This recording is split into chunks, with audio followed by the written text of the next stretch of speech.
जुहार जुहार।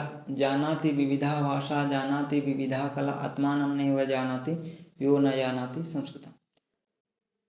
तो संस्कृत शिक्षण चार्टा कौशल अच्छे जिन सब तमने जिन बोले श्रवण भाषण पठन लिखन। तो क्या है तार विषय धीरे धीरे कर आम टे जानना तार विषय।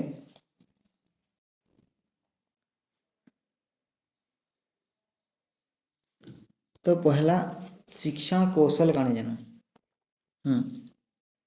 विद्यार्थी इन देख इन अच्छे विद्यार्थी प्रथम पठित विषय को श्रवण करने सहित शेष में प्रयोग कर सुगम उपाय के शिक्षण कौशल कहते गोटे स्टूडेंट पहला विषय जेन सुनवा सुनिके तार प्रयोग रे जेन आनबार सरल सुगम सरल उपाय होगा शिक्षण कौशल। हूँ शिक्षण कौशल।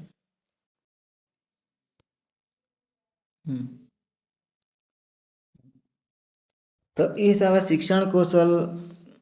शिक्षण कौशल दुई प्रकार अच्छे तमने ग्रहणात्मक गोटे गोटे ग्रहणात्मक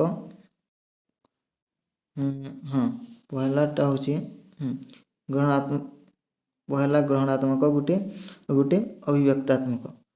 तो विद्या आहरण करने निमंते शिक्षण उपर विद्यार्थी निर्भर कर हाँ बोले विद्या के शिखवार तमने जेन शिक्षण उपर निर्भर करता हूँ ग्रहणात्मक दुई प्रकार गोटे है श्रवण शिक्षण और पठन शिक्षण।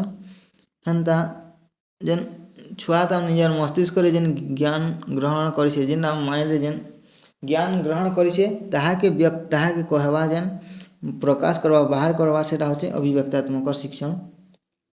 यहाँ दुई प्रकार भाषण और लेखन। और गोटे हिसाब पुनश्च उपयुक्त व्याकरण को अलग हिसाब से तमने अन्य दृष्टि करे और गोटे हिसाब से भाग करासी ना कि शिक्षण प्रणाली दुई विधा बोलছে गोटे मौखिक प्रणाली दुई नंबरटा लिखित प्रणाली। मौखिक फिर दुई प्रकार श्रवण भाषण लिखित फिर दुई प्रकार पठन लिखन। तो ये सब जेन उपाय तमने श्रवण भाषण पठन लेखन प्रणाली मनोवैज्ञानिक हिसाब से तमने भाषा शिक्षण गुणात्मक अभिवृद्धि घटा जाए। तो इन आम देखला पहला शिक्षण कौशल दुई प्रकार ग्रहणात्मक अभिव्यक्तात्मक। आम जेन विद्या जेन ग्रहण करवा जेन शिक्षण उपर निर्भर करसी गोटे छात्र से ग्रहणात्मक। ये दुई प्रकार है श्रवण शिक्षण पठन शिक्षण और निजर मस्तिष्क जेन ज्ञान अच्छे ताके जेन कहवाले प्रकाश करवाले जेन प्रणाली उपरे जेन निर्भर करता हूँ अभिव्यक्तात्मक। यहाँ गले दुई प्रकार भाषण प्रणाली लेखन प्रणाली। अलग हिसाब से गले शिक्षण प्रणाली दुई प्रकार मौखिक प्रणाली लिखित प्रणाली। मौखिक फिर दुई भाग अच्छे श्रवण भाषण लिखित फिर दुई भाग अच्छे पठन लेखन। तो पहला कौशल श्रवण कौशल। श्रवण कौशल जेन दुई काने हमें जेन ध्वनि सुनसुँ दुई काने ध्वनि जेन सुनसुँ से आके आम श्रवण कहसी श्रवण कौशल। तो श्रवण कौशल प्रदूषित है कण आसी तमने प्रदूषित है श्रवण कौशल प्रदूषित है शिक्षक मन के बहुत तमने प्रभाव पकासी छात्र मन को बहुत प्रभाव पकासी। शिक्षक तमने अध्यापन हास्या भाव से पढ़ाला बेले बहुत समस्या बा छात्र मैंने ठीक से बुझी न पारन ताकर भ्रम ऐसी। तो केनटा तमने मेन करी समस्या है शिक्षक उपरे के गुरुत्व तमने समस्या बोले न देखना नुचे पारिपार्श्विक अवस्था आसपास अवस्था बहुत तमने प्रभाव पकासी। श्रवण कौशल दूषित है तमने पारिपार्श्विक अवस्था ठीक नहीं अध्यापक के लिए तमने प्रेसर ऐसी तमने प्रभाव पड़सी छुआ मन को अध्यापक आंचलिक प्रभाव है बाह्य भाषार प्रभाव शारीरिक अक्षमता शिक्षण अभाव कारण प्रशिक्षण अभाव कारण भलसे ट्रेनिंग नहीं मिले अज्ञानता ज्ञान नहीं पारिवारिक अवहेला कारण पाठन और पाठन कार्य अनेक भ्रम देखा जासी।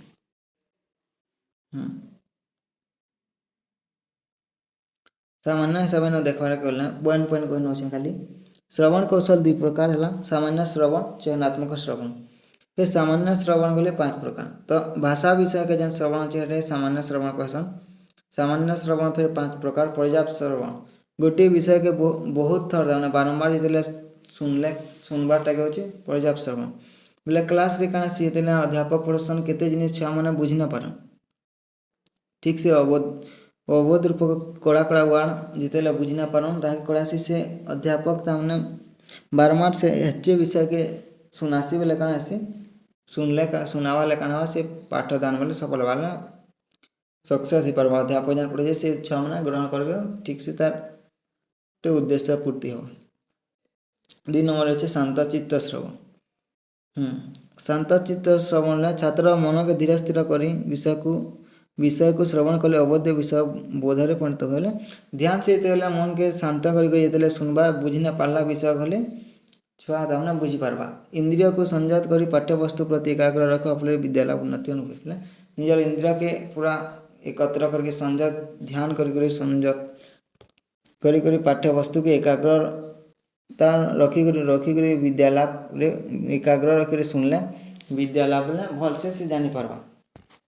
तापरे एकाग्र श्रवण गुरु एकाग्र श्रवण होचे अध्यापक रो सामना रे बसी करी मन के यार चार नहीं करी इंद्रिय के निजर मन के शांत करी जेन सुनसी हेटा होचे एकाग्र श्रवण। अनौपचारिक श्रवण अनौपचारिक बोले कहाँ से छावन को यदि सिलेबस वाला पढ़ते माने boring Shanti syllabus out of syllabus गुटे गुटे मजाक कथा माने तमने सब्जेक्ट रिलेटेड अलग अलग विषय माने जेन भितरे भितरे कहा जीवा हेटा होचे अनौपचारिक श्रवण। बाधाहीन श्रवण बोले शब्द प्रदर्शन होता कौन सी श्रेणी बसी छात्र प्रत्येक बारे जहाँ श्रवण करते ताकू बाधाहीन बोले कैंसिया पढ़ला बोले बाधा यदि न हो बोले सेटा होचे बाधाहीन श्रवण। जेनता घे आसिक घर क्लास रे अच्छे उपरे यदि काना बनौछन बोले से साउंड एबा रोड साइड अच्छे बस मोटर बोले एटा न हबारटा के बाधाहीन श्रवण कहसन। सामान्य श्रवण इटा गला। चयनात्मक श्रवण पाठदान समय शिक्षक मुखर श्रुत विषय को विषय वस्तु मध्य तार मनपसंद शिक्षा को छात्र ग्रहण करने को चयनात्मक श्रवण कहती। चयनात्मक मैंने छुआ के जिनटा भल लगुच अध्यापक तो पढ़ावा सब तमने बाकी छुआ के जिनटा भल लगे सेटा जेन ग्रहण करवा सेटा होचे चयनात्मक श्रवण। इटा हले 5 प्रकार। समस्यामूलक श्रवण जिते अध्यापक पढ़े पाठ्यवस्तु केतेटा अंश दाना कड़ा आसे बुझी ना पारे छुआ से गुड़िक समस्यामूलक कठिन विषय समस्यामूलक तमने जेना कड़ा कड़ा वार माने कि विषय यदि बुझी ना पारला समस्यामूलक है। तो गुरुयुक्त विषय को पाठन करने समय छात्र तार मनोयोग पूर्वक हाँ बोले केते विषय ये बुझी ना पारे काଣା आसी बुझी ना पारे ताहे कड़ा समस्या बोले अध्यापक ताने इटा के ताने पढ़ाला समय दावड़ी के करवा छुआ ध्यान से तमने मन के ध्यान करी मन के देवा से जगह पढ़ सुनवा हेटा होची समस्यामूलक श्रवण।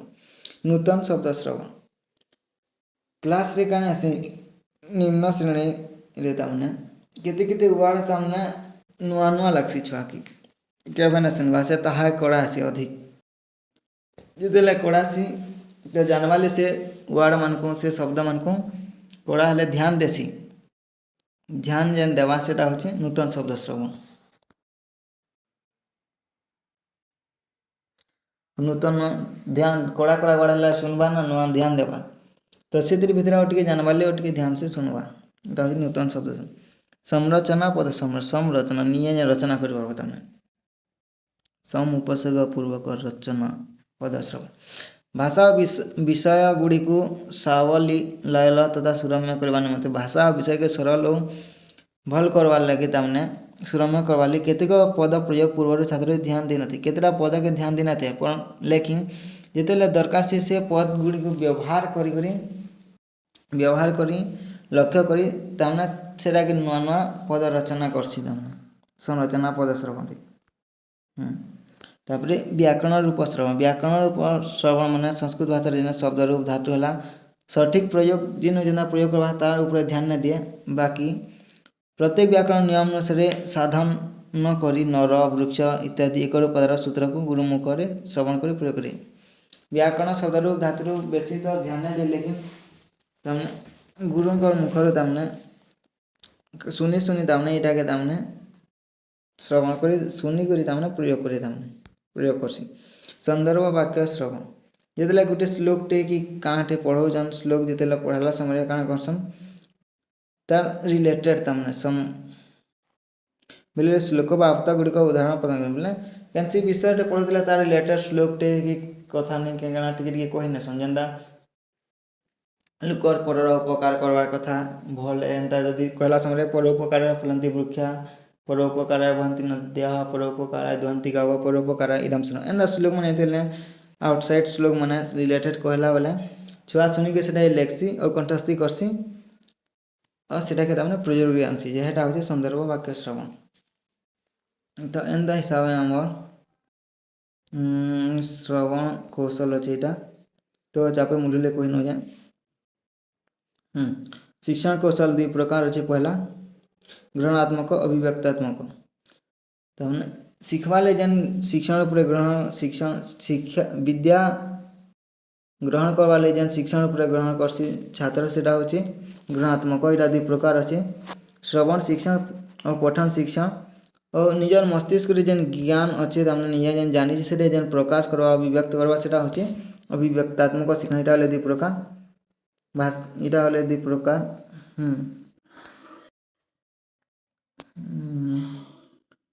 ग्रहणात्मक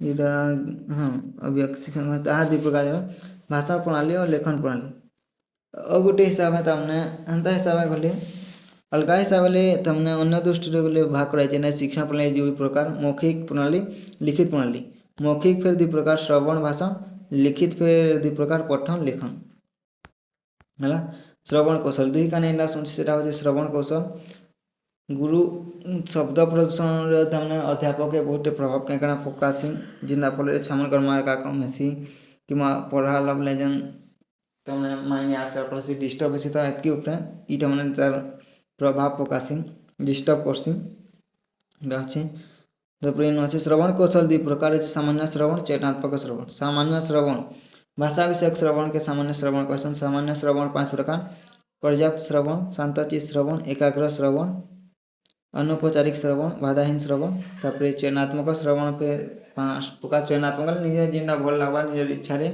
छुआ तामने बाछिकरी सुनबा हेटा होचे चयनात्मक श्रवण 5 प्रकार समस्यामूलक श्रवण नूतन शब्द श्रवण संरचना पद श्रवण व्याकरण रूप श्रवण और संदर्भ वाक्य श्रवण।